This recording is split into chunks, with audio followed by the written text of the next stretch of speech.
The most remarkable historical example of a society of libertarian law and courts, however, has been neglected by historians until very recently.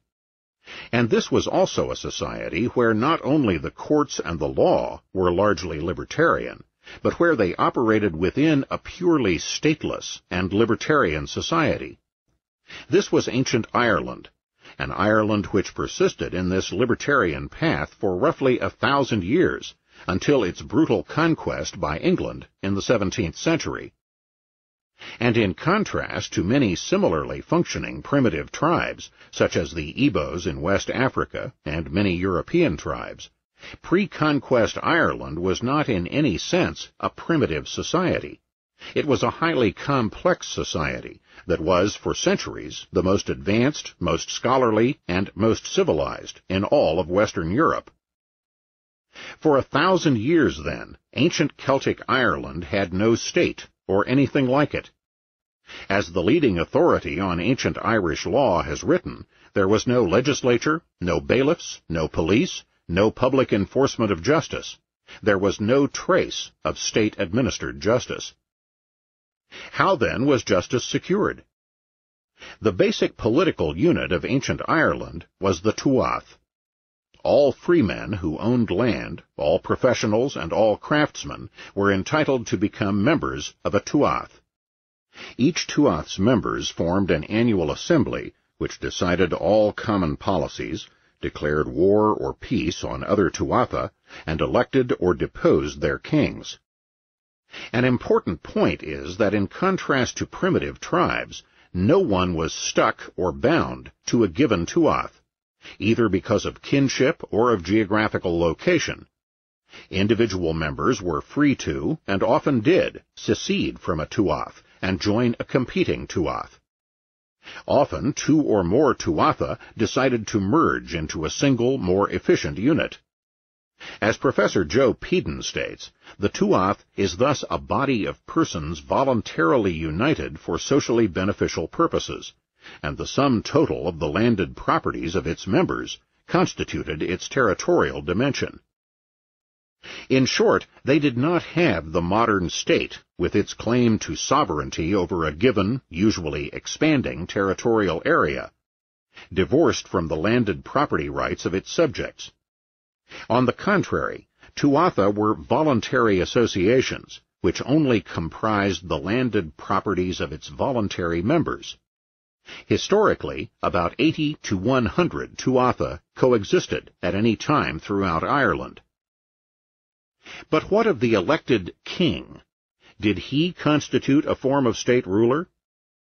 Chiefly, the king functioned as a religious high priest, presiding over the worship rites of the tuath, which functioned as a voluntary religious as well as a social and political organization. As in pagan, pre-Christian priesthoods, the kingly function was hereditary, this practice carrying over to Christian times. The king was elected by the tuath from within a royal kin group, which carried the hereditary priestly function. Politically, however, the king had strictly limited functions. He was the military leader of the tuath, and he presided over the tuath assemblies. But he could only conduct war or peace negotiations as agent of the assemblies, and he was in no sense sovereign and had no rights of administering justice over tuath members. He could not legislate, and when he himself was party to a lawsuit, he had to submit his case to an independent judicial arbiter. Again, how then was law developed and justice maintained? In the first place, the law itself was based on a body of ancient and immemorial custom, passed down as oral and then written tradition through a class of professional jurists called the Bre Hans. The Bre Hans were in no sense public or governmental officials. They were simply selected by parties to disputes on the basis of their reputations for wisdom, knowledge of the customary law, and the integrity of their decisions. As Professor Peden states, the professional jurists were consulted by parties to disputes for advice as to what the law was in particular cases, and these same men often acted as arbitrators between suitors. They remained at all times private persons, not public officials. Their functioning depended upon their knowledge of the law and the integrity of their judicial reputations. Furthermore, the Bre Hans had no connection whatsoever with the individual Tuatha or with their kings.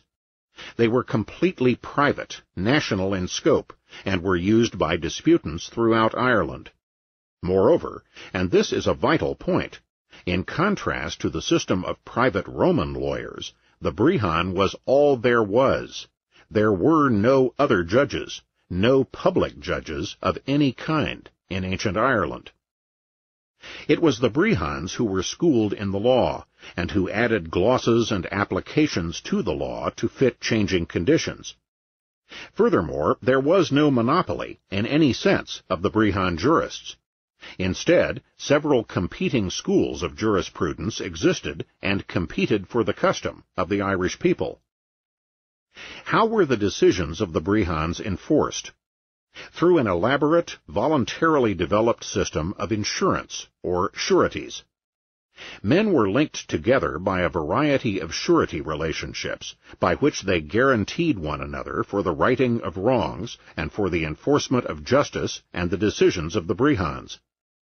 In short, the Bre Hans themselves were not involved in the enforcement of decisions, which rested again with private individuals linked through sureties. There were various types of surety.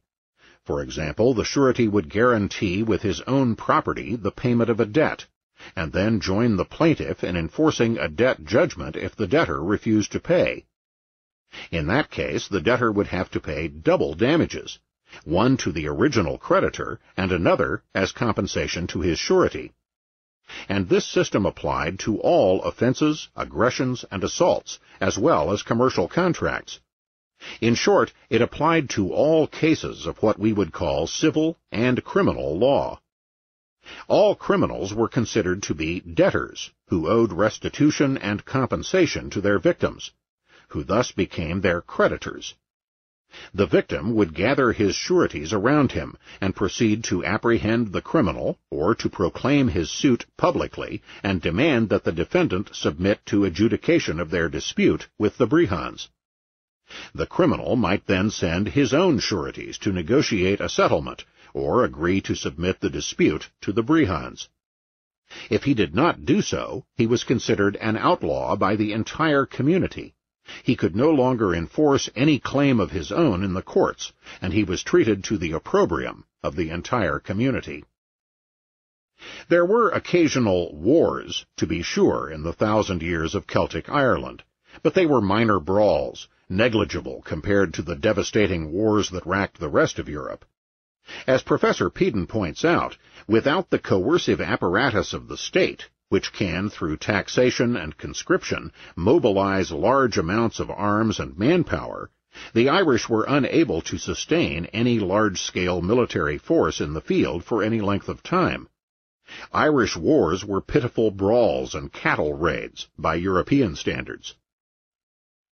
Thus we have indicated that it is perfectly possible, in theory and historically, to have efficient and courteous police, competent and learned judges, and a body of systematic and socially accepted law, and none of these things being furnished by a coercive government. Government, claiming a compulsory monopoly of protection over a geographical area and extracting its revenues by force, can be separated from the entire field of protection. Government is no more necessary for providing vital protection service than it is necessary for providing anything else. And we have not stressed a crucial fact about government, that its compulsory monopoly over the weapons of coercion has led it over the centuries to infinitely more butcheries and infinitely greater tyranny and oppression than any decentralized private agencies could possibly have done. If we look at the black record of mass murder, exploitation, and tyranny levied on society by governments over the ages, we need not be loath to abandon the Leviathan state and try freedom.